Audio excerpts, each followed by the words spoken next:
dual and non-dual perspectives, biosemiotics, and the nutty viewpoints of conscious observers. What the hell is consciousness, anyway? All right, so when I'm talking about consciousness, or that phenomenal consciousness crap, I'm basically talking about the whole damn show going on inside your head.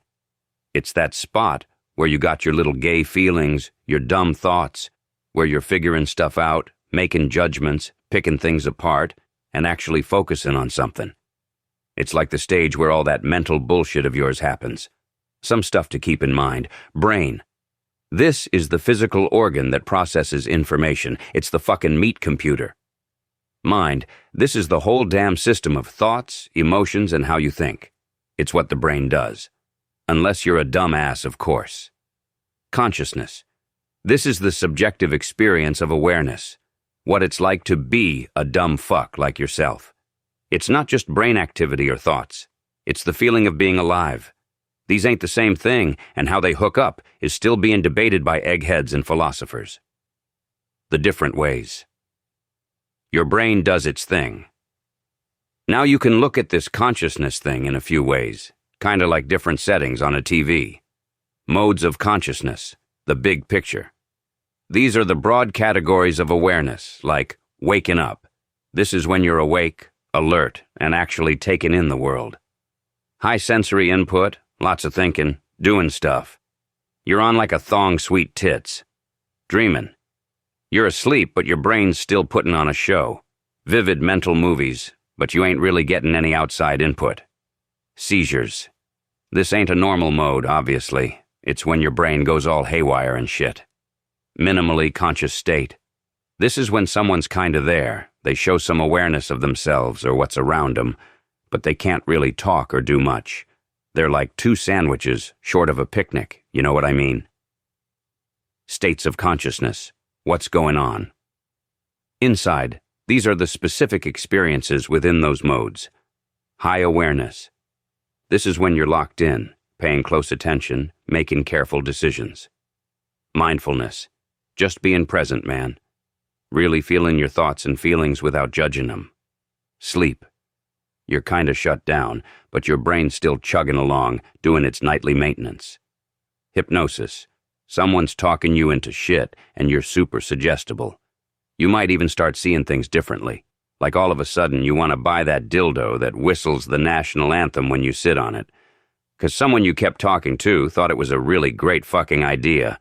Hallucinogens. You take some weird shit, and suddenly the walls are breathing and you're talking to a rainbow. Your perceptions are totally out of whack. Kinda like our political leaders and shit. Levels of consciousness. How deep are you? This is about how intense your awareness is. Superconscious. This is like next-level awareness. Heightened intuition, almost like you're tapped into something bigger. Conscious. This is your everyday brain. The stuff you're aware of that helps you make decisions and get through another fucked up day at work and shit. Preconscious. Information that's not on your mind right now, but you could pull it up real quick if you needed to. Like what you had for breakfast yesterday. Or how you really want to bang that redhead with the wooden leg and the fake eyeball who works as a waiter down at the local watering hole. Subconscious. This is the deep stuff, man. These are processes that operate below the level of your direct awareness. They might be from brain patterns or deep-seated mental habits, but you're not directly conscious of them. Other ways to look at it. Phenomenal consciousness. This is the raw, what it's like to be your stupid-ass experience. Being you, right now. It's not just neurons firing or your brain doing tricks. It's the subjective feel of it. Access consciousness. This is the information in your mind that you can access to make decisions, think through problems, or act. Yeah, your brain might be doing the processing, but this is about what you can actually subjectively attend to. Self-consciousness. That's when you're aware of yourself as a separate person, like, oh, I'm me and I'm doing this dumb thing. Introspective consciousness.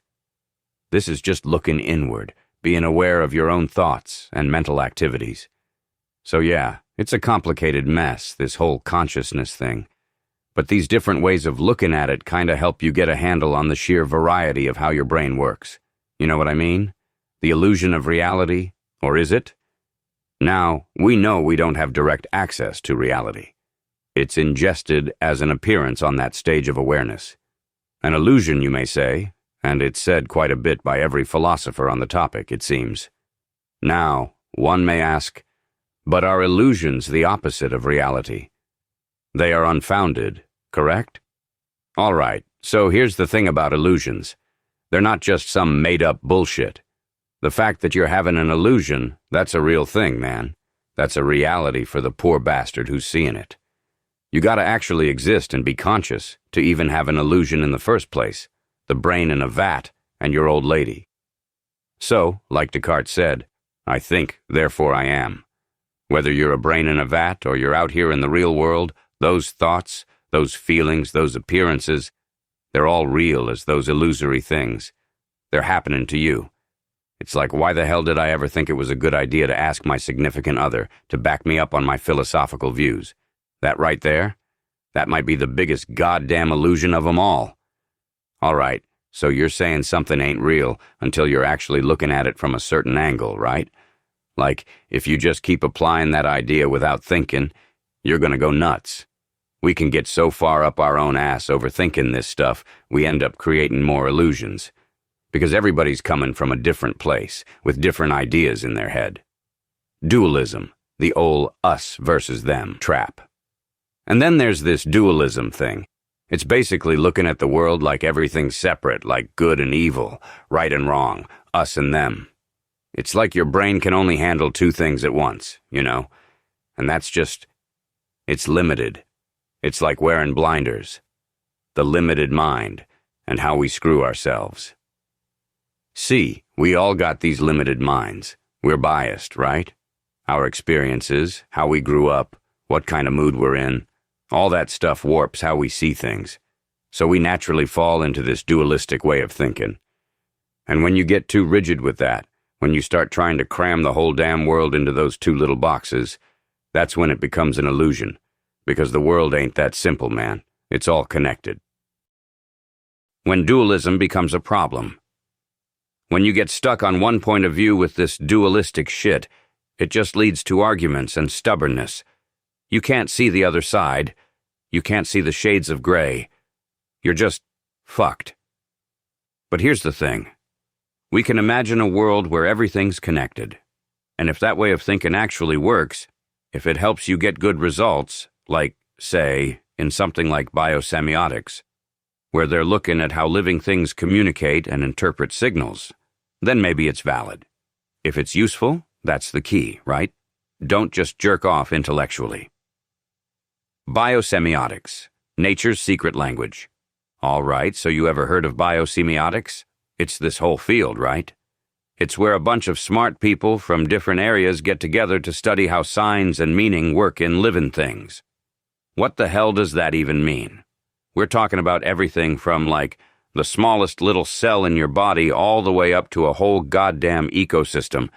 They're looking at how organisms, animals, plants, bacteria, whatever, use signs and signals to communicate with each other and with their surroundings.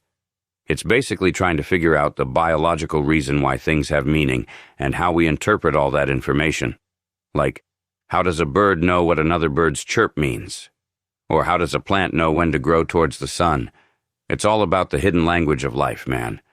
It's pretty wild when you think about it. All right, so for like thousands of years, people have been watching their pets, or the squirrels or whatever, going absolutely nuts before some big natural disaster hits. Like the birds are screaming, the dogs are barking at nothing. It's like, what the hell is going on here? So the question is, can we actually use these little freaks of nature to give us a heads up? Can Fido tell us when the big one's coming down? Or is it just another one of those things where we see something and go, huh, weird. Apparently some animals are tuned into something we ain't. Elephants. These big bastards have been seen running for higher ground before tsunamis and earthquakes, sometimes days in advance. Go figure. Birds. They get restless, mass together, and fly weird before volcanoes blow and the ground starts shaking. Dogs. Poor Fido's whining, crying, and hiding before earthquakes. Snakes. These slithery sons of bitches are leaving their burrows and waking up from hibernation before earthquakes. Rats, weasels, centipedes. These little creeps are booking it from their homes before an earthquake hits. Oarfish. These weird deep-sea fish got washed up on shore in California right before a 4.6 magnitude earthquake. Coincidence? Maybe. Or maybe they just know something. And then you got the Japanese with their Shinrin-yoku, or forest bathing.